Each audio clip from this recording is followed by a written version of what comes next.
Good morning and welcome to Thursday Thought. My thought today is a sombre one, loss. It's an appropriate one to the season. Today is, after all, Maundy Thursday, when Christians commemorate the betrayal and trial and execution of Jesus. But it's also a personal one for us here at Moorland.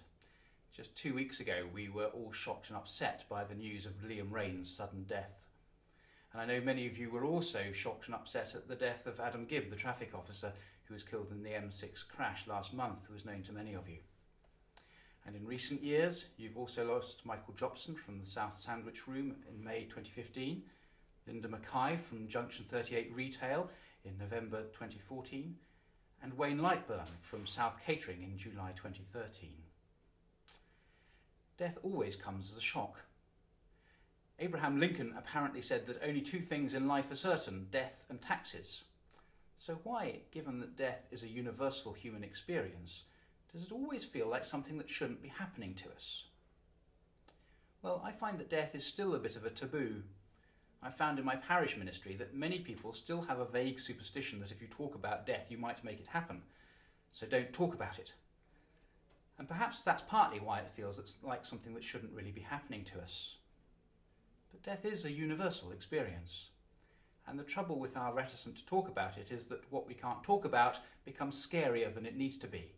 A bit like in the Harry Potter books when no one will mention the name of Voldemort. And being scared is not good for us. But I believe there's always hope in the midst of any loss. In truly tragic situations like Liam's, it might be hard to spot. But those who experience tragic loss also find often that they have a strength that they didn't know before, and find that small moments of mercy just keep happening to them, just often enough to keep them going. And that leads me to believe that there is hope. I'm not one of those people who believes that there's a purpose to suffering. I think you'd have to believe in some cruel kind of God to believe that. But I do believe that the worst kind of loss can lead to good, and it can all be redeemed. In the Christian tradition, at this time of year, we remember that God himself took a path of suffering. We don't make light of death, or pretend it isn't happening, or fail to talk about it. We face it full on. It's a grim reality. But we do believe that God inhabits suffering and loss, and he does it with hope and new life. Now, I know that some of you think we're mad to believe such things. Sometimes we think we're mad, to be honest. You probably know that parody of Rudyard Kipling's If you can keep your head when all about you are losing theirs, you haven't assessed the situation correctly. Surely anyone who could talk about hope when faced with death hasn't assessed the situation correctly. But life is a miracle. The very fact that you exist is extraordinary. Your existence is the result of countless improbable survivals against the odds. From evolving protoplasma, your ancestors have made the right survival choices consistently to avoid hunger or illness or ending up as a predator's breakfast. They have survived eye-watering levels of infant mortality and gone on to produce you. Your life is a miracle against all odds. The chances of your existence are infinitesimally small, so small as to make you despair, and yet here you are.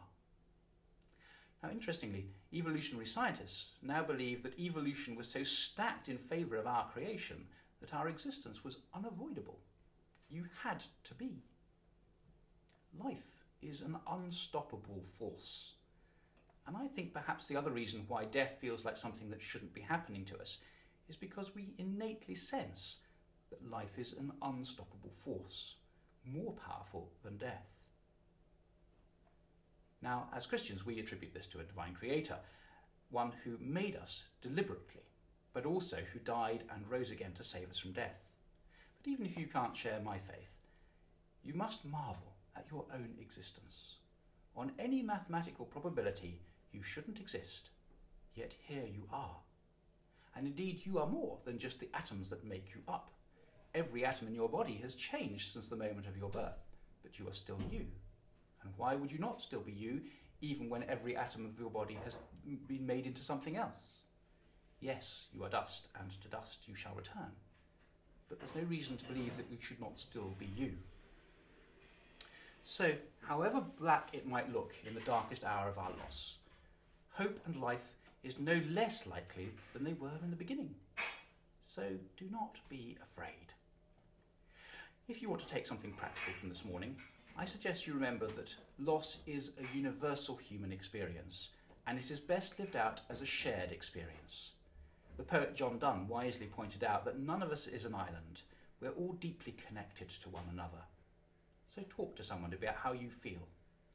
And when you come across somebody who's suffering, invite them to talk to you about what they're going through.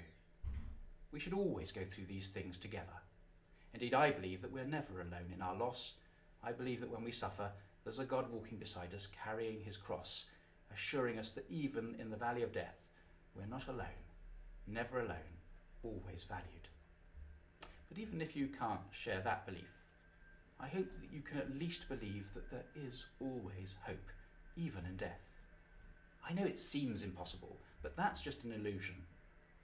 The more I think about this extraordinary miracle of our existence, the more I believe that nothing is impossible, that nothing is lost, and in the end, all will be well, and all will be well, and all manner of things will be well.